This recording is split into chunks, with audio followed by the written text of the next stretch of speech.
Papakita ko sa inyo ang pagtesting ng singaw na balbula. Kahit nakakabit yung cylinder head, pwede natin yan matesting. Pero aalisin natin yung camshaft. Ito, wala na yung camshaft para lahat ng balbula ay naka-close. Pati na rin itong mga heater plug or glow plug na 4. Kailangan tanggalin yan. Simple lang ang gamit ko dyan guys, pang testing. Itong hose. Gagawin natin dito sa hose. Ilalagay natin dito sa butas. Sa butas ng heater plug o glow plug. Ito, sasaksakan natin yan ng hose. Saksak natin ng hose, siyempre kukunin natin itong dulo. Yun, iihipa natin yan ng hangin. So kailangan, pag inihipa natin yan ng hangin, walang lalabas dito na hangin sa intake manifold at exhaust manifold. So subukan natin ito. Dito muna tayo sa piston number 1. So sinaksakan ko na yung hose, yung butas ng heater plug. O ngayon ihihipan ko yung dulo nitong hose. Tapos papakinggan natin dito sa intake manifold kung sisingaw. Pag sumingaw yan, ibig sabihin may singaw yung balbula. So here we go.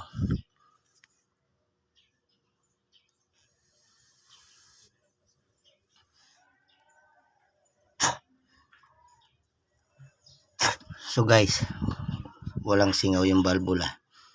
Kasi wala naman akong rinig na sumingaw dito sa intake manifold.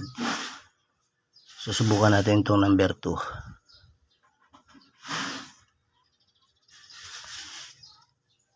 Ihipan ko ulit.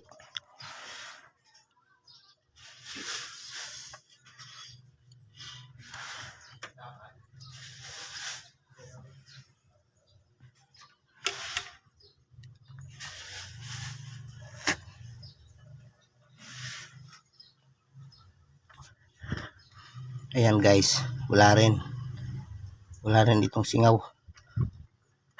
Dito tayo sa number 3. Piston number 3. Ilalagay ko ulit itong hose. Then, here we go.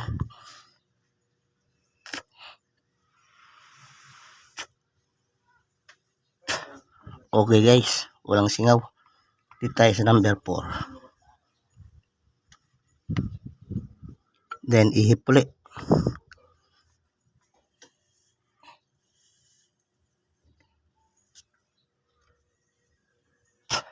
Okay. Wala naman singaw. Okay naman yung mga engine valve niya. Okay naman yung pag-grind natin. So ganyan lang guys. Ang simpleng pag-testing ng engine valves kung may singaw. Kahit nakakabit yung cylinder head.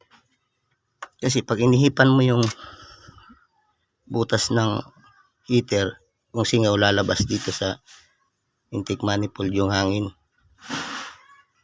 Eh wala naman, it means na okay yung pagka-grind ko ng engine valve.